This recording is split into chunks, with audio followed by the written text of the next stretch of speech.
इसमें कोई संदेह नहीं है। ये पशुपति व्रत 3 चरणों में किया जाता है। 12 वर्ष में, 6 वर्ष में और 3 वर्ष में। पहला चरण है 3 वर्ष का। 3 वर्ष तक आप पशुपति व्रत करिए। दूसरा चरण है 6 वर्ष का। पहला चरण पूरा होने के पश्चात फिर आप दूसरे चरण का आरंभ करिए। जब दूसरा चरण पूरा हो जाए फिर तीसरा चरण है 12 वर्ष का।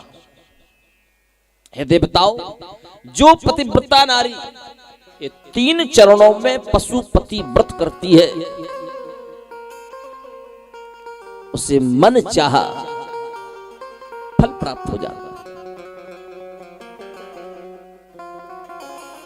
शिव महापुराण कथा में सुन रहे हैं, पशुपति व्रत 3 वर्ष, 6 वर्ष, 12 वर्ष। कोई 5 सोमवार करने से पशुपति व्रत नहीं होता। कोई 7 सोमवार करने से पशुपति व्रत नहीं होता। कोई 16 सोमवार का व्रत करने से पशुपति व्रत नहीं होता। पशुपति व्रत यदि माताएं करना चाहती हैं तो कम से कम 3 वर्ष का संकल्प लें। 3 वर्ष में एक चरण पूरा होता है। ये भगवान महादेव ने देवताओं को संकेत किया है कि इति श्रुत्वा वचस्तस्या देवदेवस्य धीमतः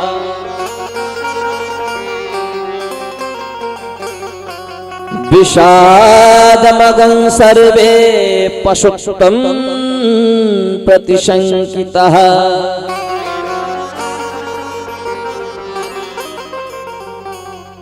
हे देवताओ, ये पशुपति व्रत कोई साधारण व्रत नहीं है।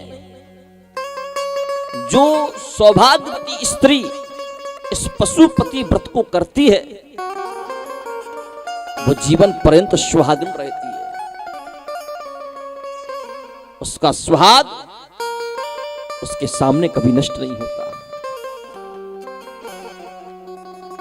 सर्व सौभाग्यदायक कोई व्रत है तो वो पशुपतिनाथ का व्रत है। ये पशुपति जो व्रत है, रविवार की रात्रि से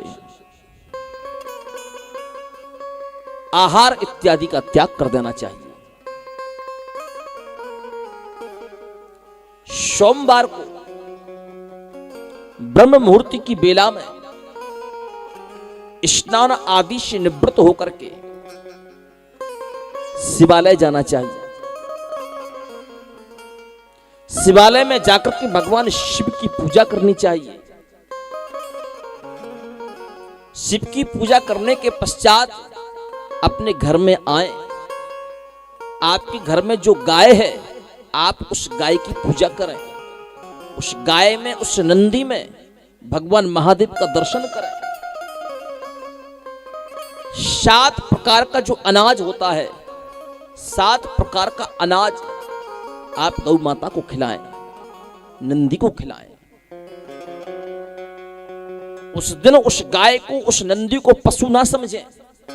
उसमें साक्षात भगवान शिव का दर्शन करें। एक दीपक शिवालय में जलाएं, एक दीपक अपने घर में देवालय में जलाएं और एक दीपक गौशाला में जलाएं और एक दीपक अपने घर की चौखट के बाहर जलाएं। इसी क्रम को फिर दोपहर को शिवालय में जाना है सोमवार को। फिर शाम को सोमवार को शिवालय में जाना है। शाम को भगवान शिव की पूजा करने के पश्चात सोमवार को रात्रि जागरण करना है।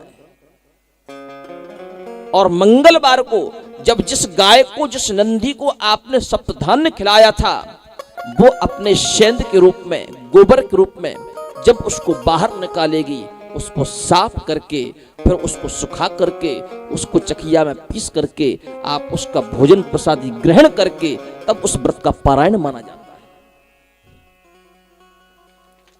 ये पशुपति व्रत का नियम है।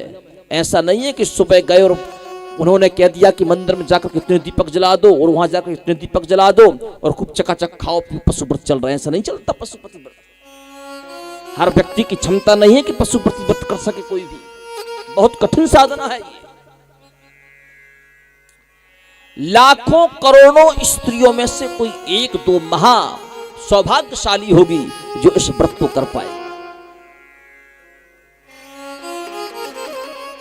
अभी बीच में पशुपति व्रत बहुत चला। इस पशुपति व्रत के चक्कर में कई मंदिरों की शिवलिंग तो खंडित हो गए। कोई माता जी इतनी बड़ी बड़ी गगरी लेकर गई, हाथ से छूट गई, शिवलिंग पर गिर गई। ये पशुपति व्रत बड़ा कठिन व्रत है और इसी व्रत का संपूर्ण सार भगवान शिव ने देवताओं को बताया।